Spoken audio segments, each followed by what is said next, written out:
तेरी नस्ले पाक में है बच्चा बच्चा नूर का, तू है आईने नूर तेरा सब घराना नूर का।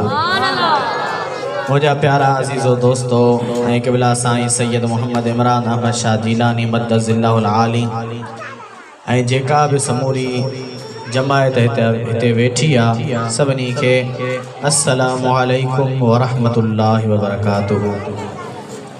दोस्तों अल्लाह तबारक व तआला जी ज़ात बाबरकात तो असां मुसलमानन खे मुवहिद बनायो आहे।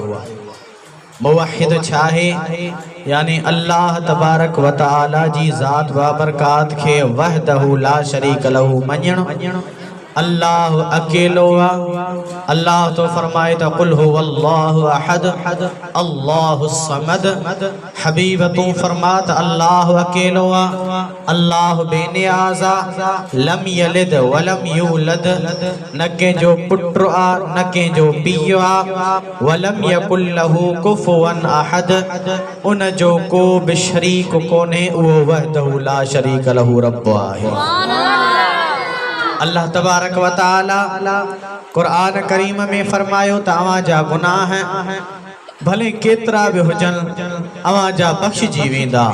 इन्नल्लाह ला यगफिरु अन युशरक बिही व यगफिरु मा दून ज़ालिका।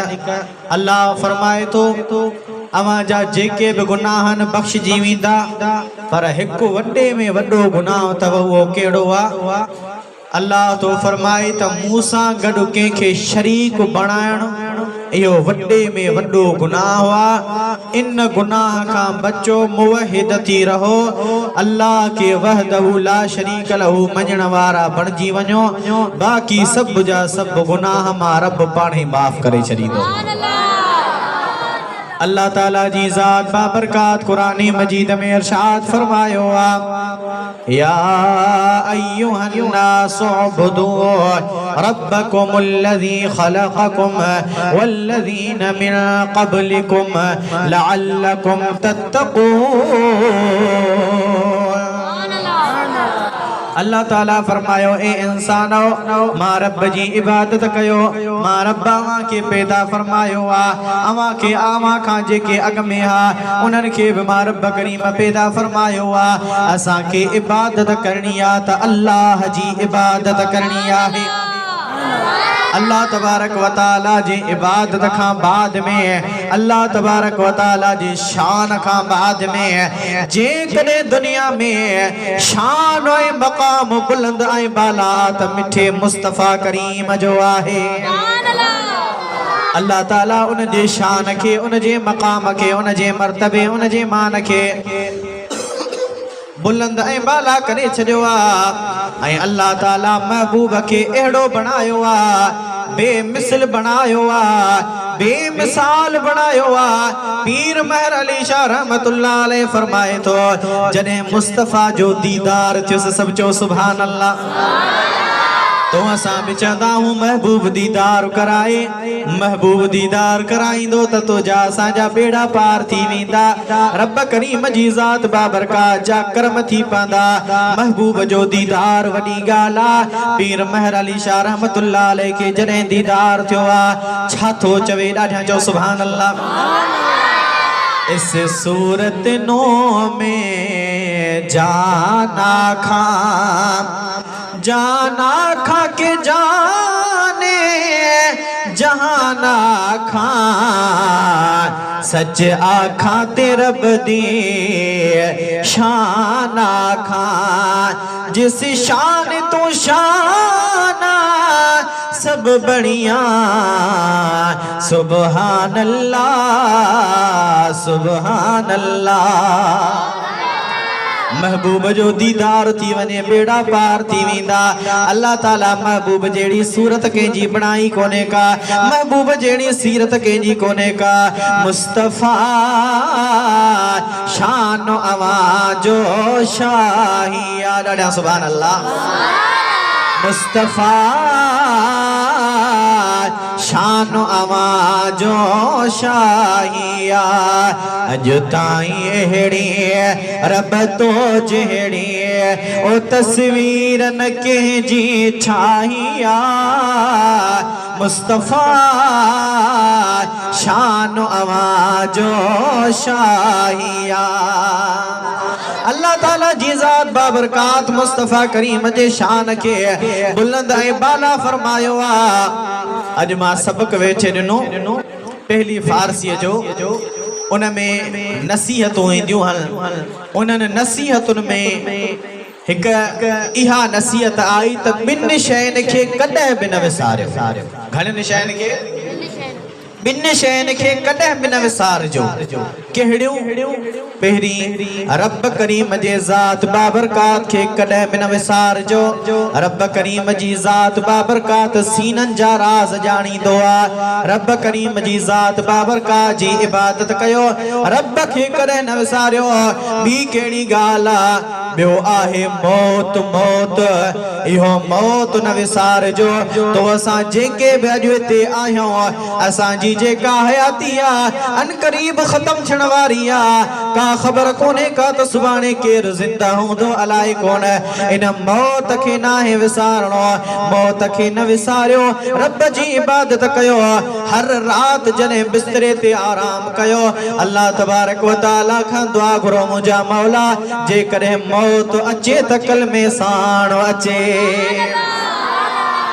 वरी ॿियूं बि हिकायतूं ॿियूं बि ॻाल्हियूं फारसी वारो फरमाए थो जॾहिं तूं कंहिंसां चङाई कई हुजे त उन चङाईअ खे विसारे छॾ।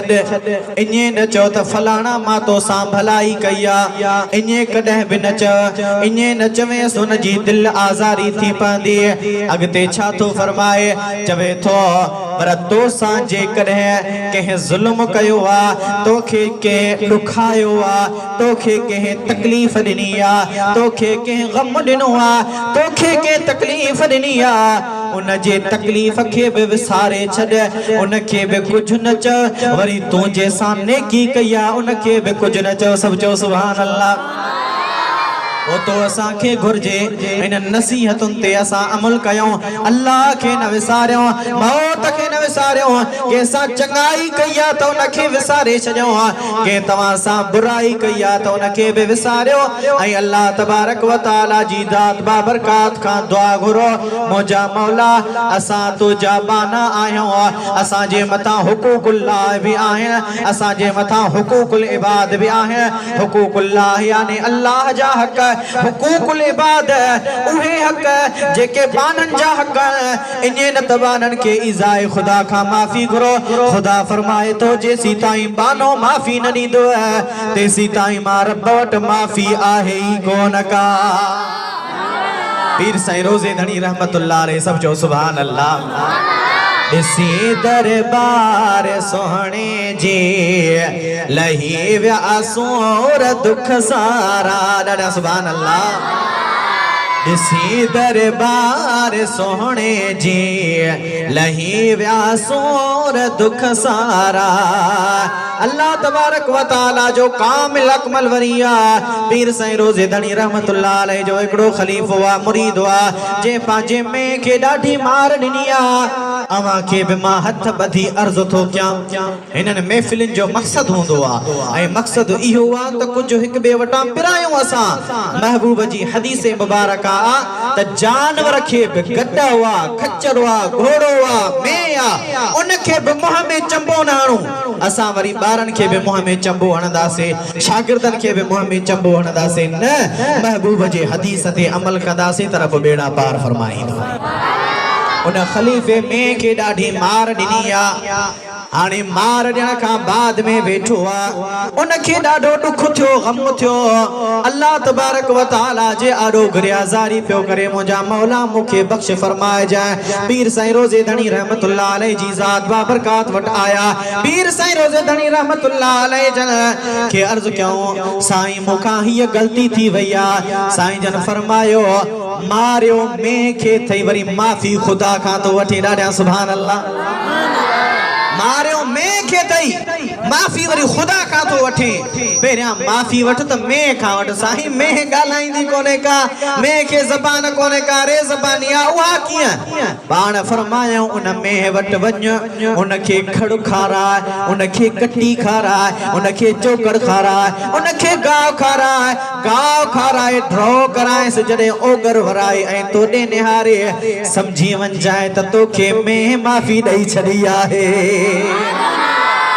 पीर साईं रोज़े धणी रहमतुल्लाह अलैह जो खलीफ़ो वा मुरीद वा वयो वा वनी करे इने कये मोटी आयो वा तब ज़ारो कतार रोए तो हिकड़ो डी गुज़री वियो वा बियो डी गुज़री वियो वा टियों डी गुज़री वयो वा हाणे ज़ारो कतार रोए तो पीर साईं रोज़े धणी रहमतुल्लाह अलैह जन फरमायुस हाणे मैं खां माफ़ी तो वरती आ हाणे अच त मां तोखे ॾस ॾियां त रब खां माफ़ी कीअं घुरबी आहे ॾाढा सुभान अल्लाह अल्लाह ताला जी ज़ात बाबरकात कुरान मजीद में इरशाद फरमायो अल्लज़ीना यक़ूलूना रब्बना इन्नना आमन्ना फ़ग़फ़िर लना ज़ुनूबना वक़िना अज़ाबन नार अस्साबिरीन वस्सादिक़ीन वल्क़ानितीन वल्मुनफ़िक़ीन वल्मुस्तग़फ़िरीन बिल असहार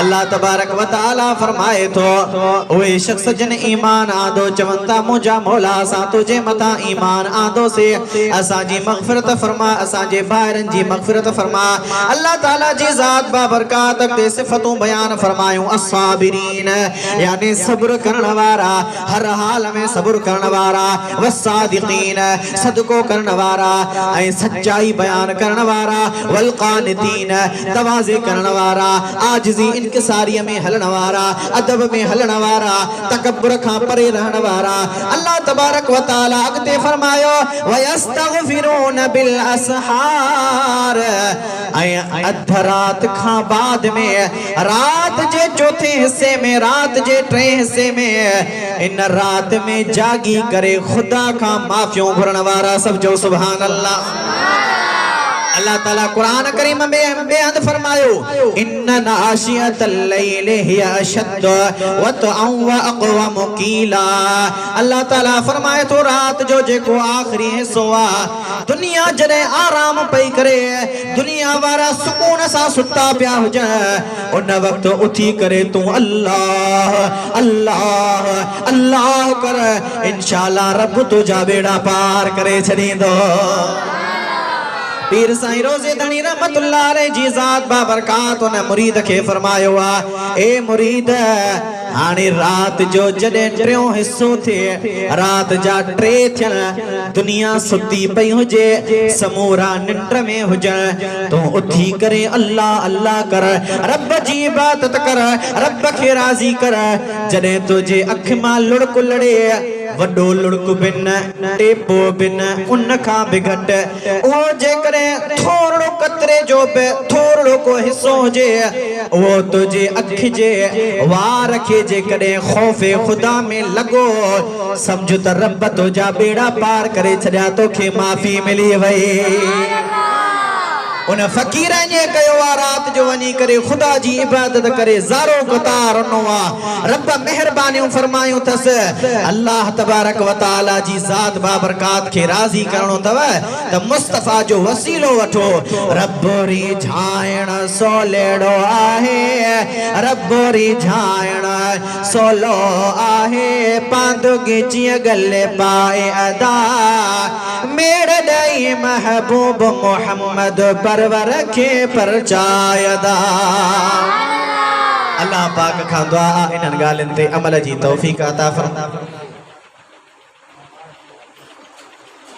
व आखिर दावाना अनिल हम्दुलिल्लाहि रब्बिल आलमीन।